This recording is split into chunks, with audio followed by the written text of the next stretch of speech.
Hello नमस्कार सत श्री अकाल राम राम। मैं पारस मिश्रा स्वागत करता हूं आपका रीजनिंग विद पारस के ऑफिशियल यूट्यूब चैनल पे। जैसा कि आप सभी लोग जानते हैं कि हम रीजनिंग के एक प्रैक्टिस सेट चला रहे हैं जिसमें हम ऑलरेडी 2 प्रैक्टिस सेट कर चुके हैं। आज हमारा प्रैक्टिस सेट नंबर कितना है? 3 है। प्रैक्टिस सेट नंबर कितना है? 3 है। ये सभी एग्जाम जिनमें आपकी रीजनिंग आती है उन सभी को कवर करेगा। पर एक चीज़ बता दूं, ये कैसा है, मिक्स प्रैक्टिस सेट है और इसके अंदर हम डेली कितने क्वेश्चन करते हैं? 20 क्वेश्चन करते हैं। तो ज़्यादा टाइम वेस्ट नहीं करेंगे, चलते हैं आज के हमारे पहले क्वेश्चन पे। ये जो क्वेश्चन है ये मैंने आपको क्या दिया था, होमवर्क दिया था। क्या बोल रहा था क्वेश्चन? एक निश्चित कूट भाषा में न्यूमेरिकल शब्द को LMUIREACN लिखा जाता है, तो उस भाषा में पब्लिश्ड शब्द को कैसे लिखा जाएगा? तो एक बार इनको लिख लेते हैं। क्या बोल रहा है क्वेश्चन? न्यूमेरिकल को NUMERICAL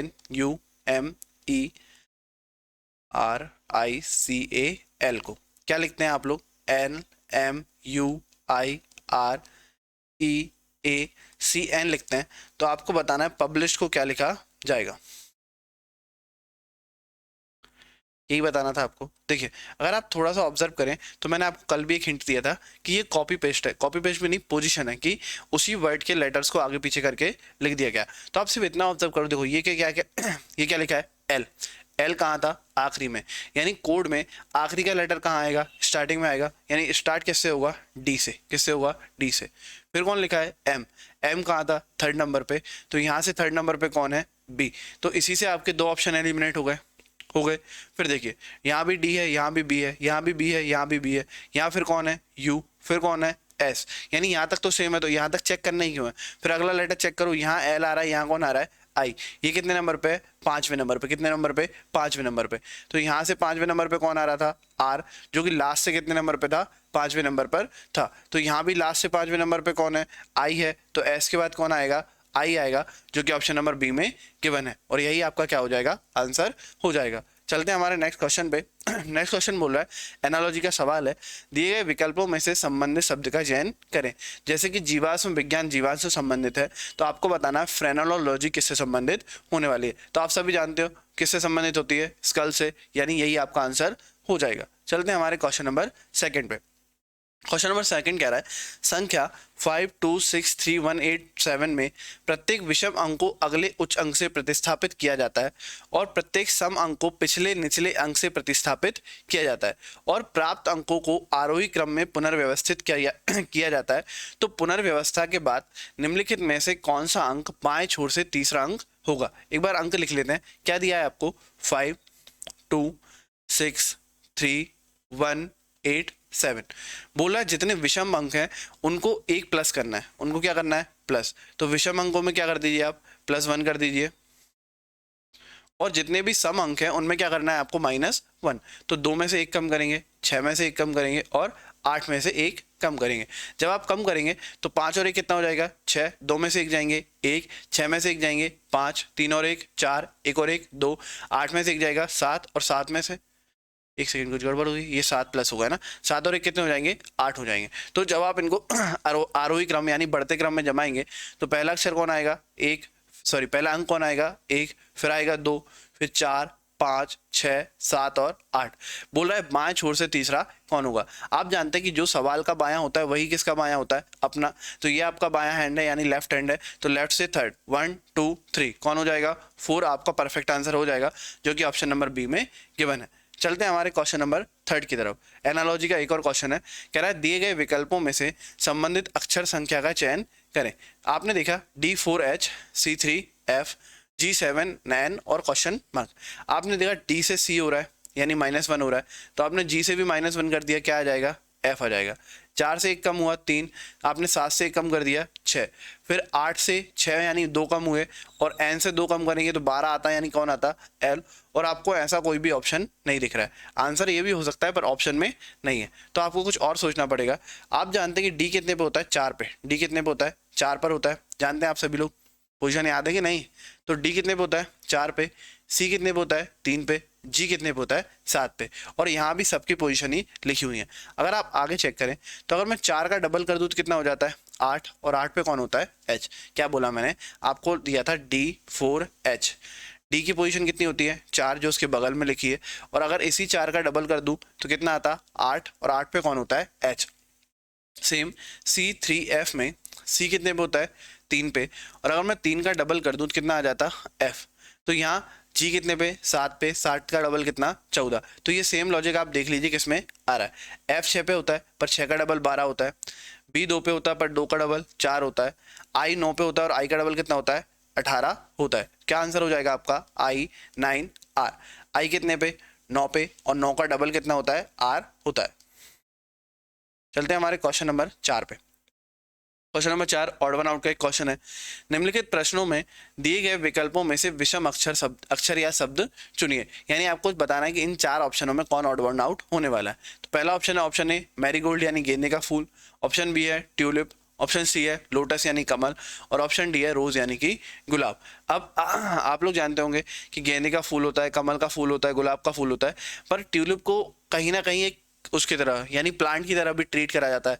जो होता है ना कि इंडोर वगैरह प्लांट, जो भी आप XYZ समझ सकते हैं, मुझे इतनी नॉलेज नहीं है, बस जितना मैंने इसके बारे में पढ़ा तो मुझे उतना समझ आया कि ट्यूलिप को किसकी तरह ट्रीट करा जाता है, प्लांट की तरह, इसलिए यही क्या हो जाएगा आपका ऑड वन आउट हो जाएगा।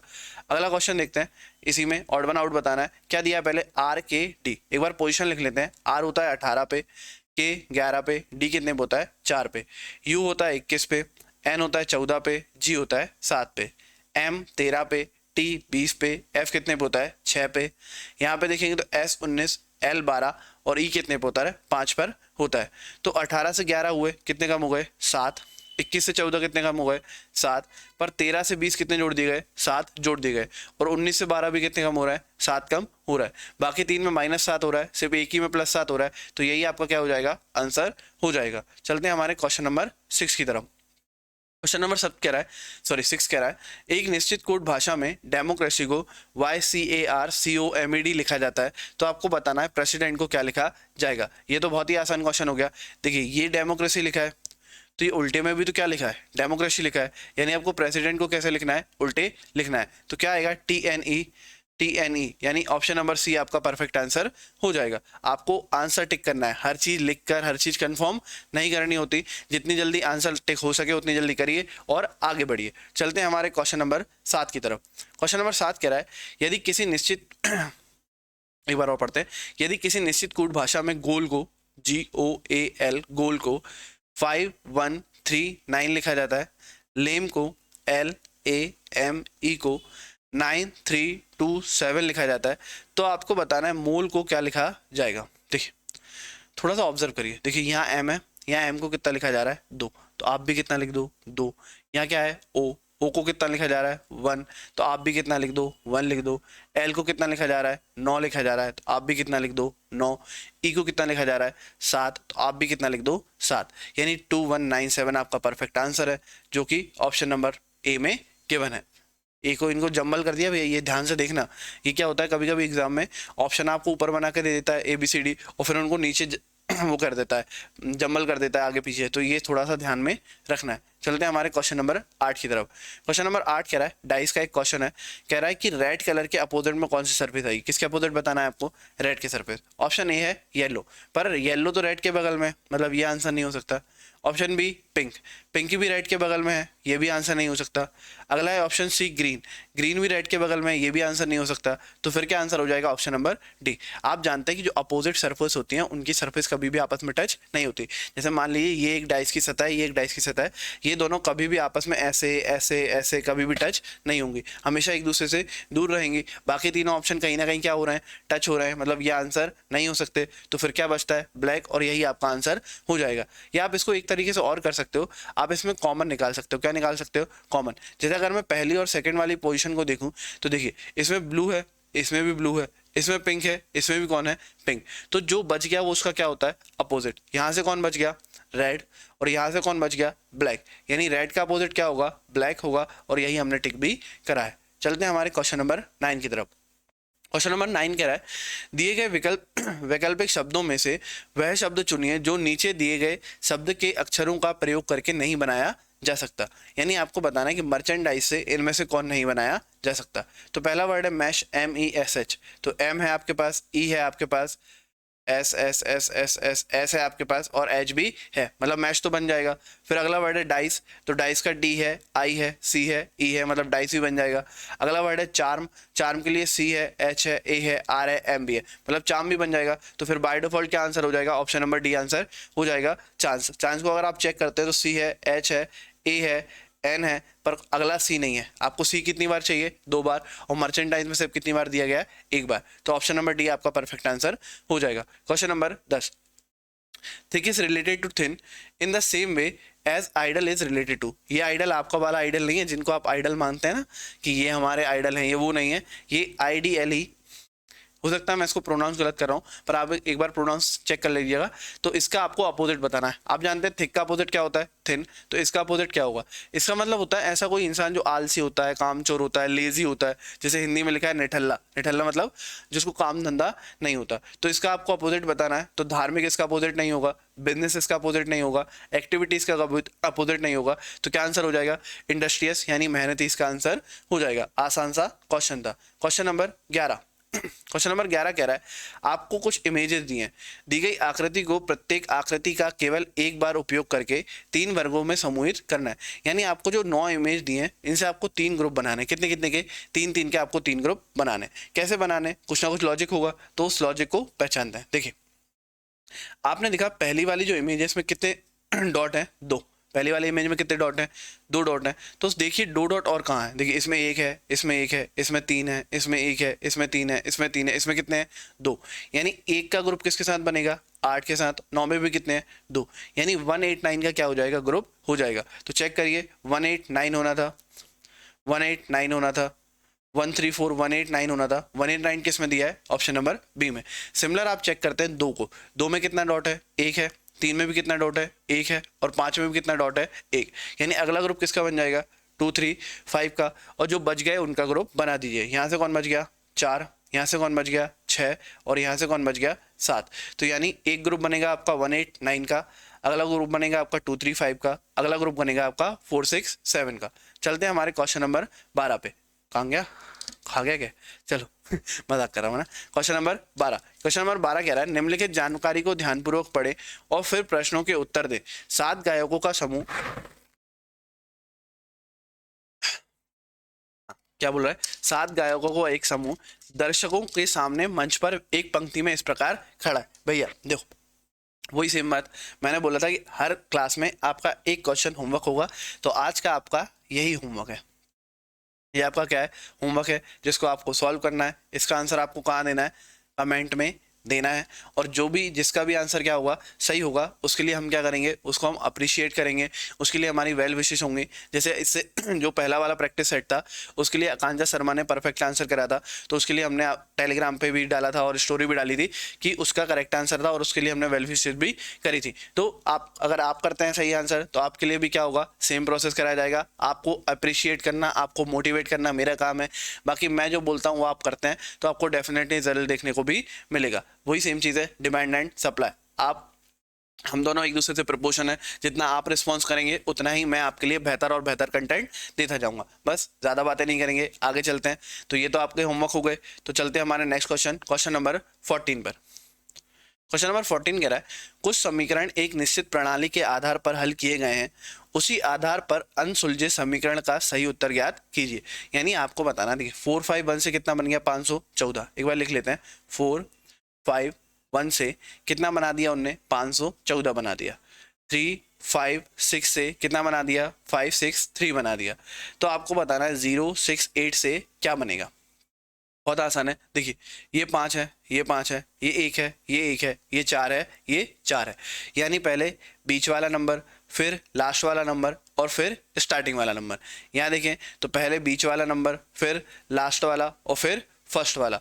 तो पहले बीच वाला यानी 6 आएगा, फिर लास्ट वाला यानी 8 आएगा, और फिर पहला वाला यानी फिर क्या आएगा, 0। तो 680 आपका परफेक्ट आंसर हो जाएगा, जो कि ऑप्शन नंबर बी में गिवन है। चलते हैं हमारे क्वेश्चन नंबर 15 पर। क्वेश्चन नंबर 15 कहता है यदि नीना कहती है, कौन कहती है, नीना कहती है कि अनीता के पिता रमन मेरे ससुर महिपाल के इकलौते पुत्र हैं, तो बिंदु जो कि अनीता की बहन है महिला से किस प्रकार संबंधित है। तो बनाते हैं डायग्राम। देखिए अनीता के पिता रमन को छोड़िए, आप बनाना डायग्राम चालू करूँ मेरे से, कहाँ से, मेरे से।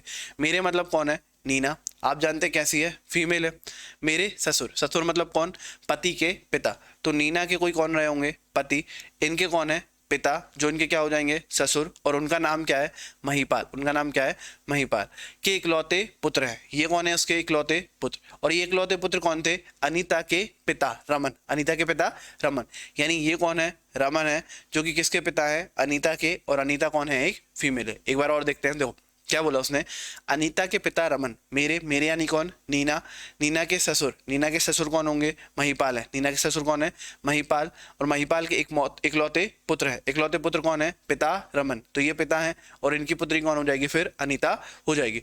तो बोल रहा है तो बिंदु जो कि अनीता की बहन है, अनीता की बहन कौन है, बिंदु है, महिपाल से किस प्रकार संबंधित है, यानी आपको बताना है बिंदु महिपाल से किस प्रकार संबंधित है। तो महिपाल का बेटा कौन है, रमन है, कौन है, रमन, और रमन की दो बेटियां हैं, तो बेटे की बेटी को क्या बोला जाता है, पोती बोला जाता है, जो कि ऑप्शन नंबर डी में गिवन है। आगे बढ़ते हैं, क्वेश्चन नंबर 16।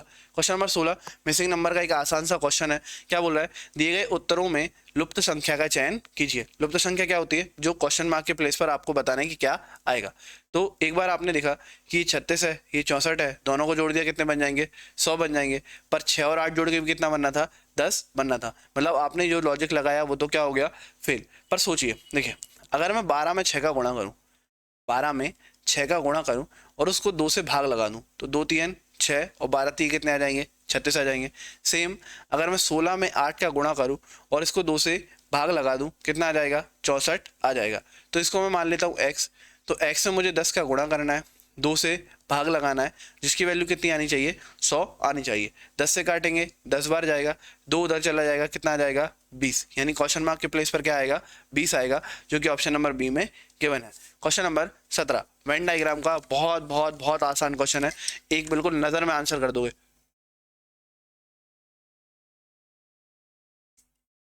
चलिए क्वेश्चन नंबर 17 क्या कह रहा है, निम्नलिखित में से कौन सा आरेख सूर्य, चंद्रमा और तारे के बीच में संबंध दिखाता है। वेन डायग्राम 3 रिलेशन पे चलता है, एक होता है ऑल, सम और नो। आप जानते हैं सूर्य और चंद्रमा में कोई रिलेशन नहीं है, तो किसका, नो का रिलेशन। चंद्रमा और तारे में नो का रिलेशन, पर सूर्य और तारे में किसका रिलेशन आएगा, ऑल का, क्योंकि सूर्य क्या है, तारा। यानी ऐसा आपको डायग्राम देखना है जिसमें 2 नो हो और एक क्या हो, ऑल हो। ये नहीं है, कौन सा आंसर हो जाएगा, ऑप्शन नंबर डी, जिसमें ये सन हो जाएगा, ये स्टार हो जाएगा, और ये कौन हो जाएगा, मून हो जाएगा। चलते हैं अगले क्वेश्चन पर। क्वेश्चन नंबर 18 मिरर इमेज का क्वेश्चन है। मिरर कहाँ गया, लगाया गया है, लेफ्ट साइड। देखिए मिरर में 2 चीजें होती हैं, एक या तो वर्टिकल मिरर हो, एक या तो हॉरिजॉन्टल मिरर हो। जब वर्टिकल मिरर होता है तो लेफ्ट की चीज कहाँ चली जाती है, राइट में, और राइट की चीज कहाँ चली जाती है, लेफ्ट में। पर जब क्या होता है, हॉरिजॉन्टल मिरर होता है, तो ऊपर की जो चीज़ होती है, अप की चीज़ें कहाँ चली जाती हैं, डाउन, और डाउन की चीज़ें कहाँ चली जाती है, अप चली जाती है। इसी को आप क्या नाम से जानते हो, वाटर इमेज नाम से जानते हो। या एक तरीका ये होता है कि सिंपल सा, जो कांच के पास है ना, जो मिरर के पास है, वो मिरर के पास ही रहेगा, वो मिरर के पास ही रहेगा। तो ये मिरर के पास है, तो इस तरह भी ये मिरर के पास रहेगा। मतलब ये जो ब्लैक वाला स्पॉट है अभी लेफ्ट साइड में है, कहाँ आ जाएगा, राइट साइड में। तो पहली चीज़ तो ऑप्शन नंबर बी हट जाएगा, क्योंकि इसमें राइट साइड में नहीं दिया। दूसरी चीज़, ये जो ब्लैंक वाला ट्राइंगल है, ये नीचे की तरफ है और नीचे ही रहेगा, इनने कहाँ भेज दिया इसको, ऊपर की तरफ, ये ऑप्शन रेस से बाहर हो जाएगा। आगे देखें तो ये जो लाइन है, जो इसमें लाइनें बनी है, ये बनी है ऐसी लाइन है, तो ये ऐसी ही रहेंगी, ये ऐसी तो नहीं हो जाएंगी, तो इसलिए कौन बाहर हो जाएगा, ऑप्शन नंबर डी। तो क्या आंसर हो जाएगा, ऑप्शन नंबर ए आंसर हो जाएगा। चलते हैं हमारे क्वेश्चन नंबर 19 की तरफ। आज का हमारा सेकंड लास्ट क्वेश्चन है। आपको बताना है कि क्वेश्चन मार्क के प्लेस पर क्या आएगा। देखिए उत्तर आकृति ए, बी, सी या डी में से कौन सी आकृति मैट्रिक्स को पूरा करती है, यानी इसको पूरा करने के लिए कौन सी आकृति आएगी। बहुत ही सिंपल क्वेश्चन है। देखो ये ट्राइंगल बना है और एक लाइन बनी है, अगर मैं इन दोनों को मिला दूं तो यही बन जाएगा, बनेगा कि नहीं। ये एक स्क्वायर था जिसमें एक विकर्ण खिंचा था, और ये प्लस का साइन था, अगर इस प्लस के साइन को इस स्क्वायर में रख दूं तो ये बन जाएगा, बन जाएगा या नहीं, बन जाएगा। फिर एक ये है, सिलेंडर टाइप की आकृति है, और एक ये है, मतलब इस सिलेंडर में ये क्रॉस का साइन मिलाया हुआ, क्या मिलाया हुआ, क्रॉस का साइन, तभी क्वेश्चन मार्क बनेगा, तभी क्वेश्चन मार्क बनेगा ना। पर एक चीज़ और भी तो है, देखो यहाँ पे आप अगर देखो तो ये बन रहा है, आप इसे हाफ सर्कल कह सकते हो। तो यहाँ भी आपको क्या चाहिए पड़ेगा, हाफ सर्कल चाहिए पड़ेगा, जो कि किसमें है, ऑप्शन नंबर सी में है, और यही आपका परफेक्ट आंसर हो जाएगा। चलते हैं हमारे क्वेश्चन नंबर 20 पर। क्वेश्चन नंबर 20 में आपको ट्राइंगल बताने हैं। क्या बताने हैं? ट्राइंगल, यानी आपको बताना है इसके अंदर कितने त्रिभुज होंगे। देखिए आप जानते हैं कि ऐसी अगर आपको कोई आकृति दिखती है तो इसमें क्या करते हैं, 1 2 और 2 और 1 को जोड़ेंगे, कितना आंसर आ जाता है? 3। कितना आंसर आ जाता है? 3। सेम एज अगर आपको ऐसी कोई आकृति दिखती है तो इसमें क्या करते हैं, 1 2 3 4 और जो सबसे बड़ा नंबर आता है उसका क्या कर देते हैं, डबल कर देते हैं। क्या कर देते हैं? डबल। तो यहाँ देखेंगे तो 1 2 कितना हो जाएगा? 3। यहाँ भी 3, यहाँ भी कितना? 3 और यहाँ भी कितना हो जाएगा? 3। तो 3 4 बार आया, टोटल कितना हो गया? 12। फिर अंदर वाले में देखेंगे तो 1 2 3 4, जो सबसे बड़ा नंबर आया उसका क्या कर दो? डबल। और जब आप इसका डबल करेंगे तो कितना आ जाएगा? 8। यानी कितने और आ गए? 8 और आ गए। इसके अलावा कोई इसमें हिडन ट्राइंगल नहीं बन रहा है, सिंपल सा फिगर है। तो 12 और 8 कितने हो जाएंगे? 20। यानी ऑप्शन नंबर बी आपका परफेक्ट आंसर हो जाएगा। और यही हमारा क्या था? लास्ट क्वेश्चन था। उसके अलावा मैं आपको थोड़ी सी इन्फॉर्मेशन देना चाहूँगा कि इस क्लास की जो PDF है वो आपको हमारे टेलीग्राम चैनल रीजनिंग विद पारस, किस पे? Reasoning with Paras Telegram channel पर मिल जाएगी। तो आप इस चैनल को जरूर से ज्वाइन कर लीजिए। इसके अलावा मैं इस पर जो जैसे किसी चीज़ की आंसर की आ गई, किसी चीज़ का कोई अपडेट आ गया, वो भी मैं इस पर डालता रहता हूँ, तो आपके लिए अपडेशन के लिए अच्छा रहेगा। उसके अलावा इसी यूट्यूब चैनल पे हम एक शॉर्ट सीरीज चला रहे हैं, एक तो नहीं मतलब 3 शॉर्ट सीरीज चला रहे हैं, जिसमें आपको 100 डेज 100 PYQ किस किस के एनालॉजी के, कोडिंग डिकोडिंग के और नंबर सीरीज के, किस किस के?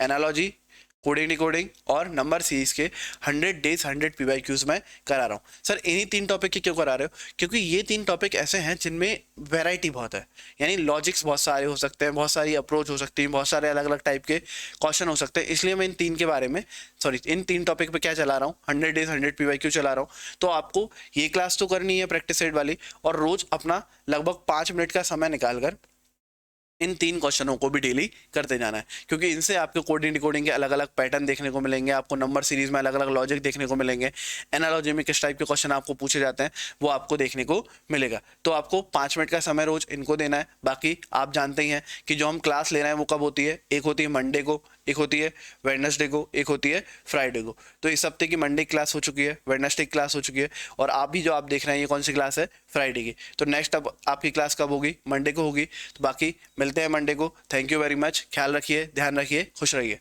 जय हिंद।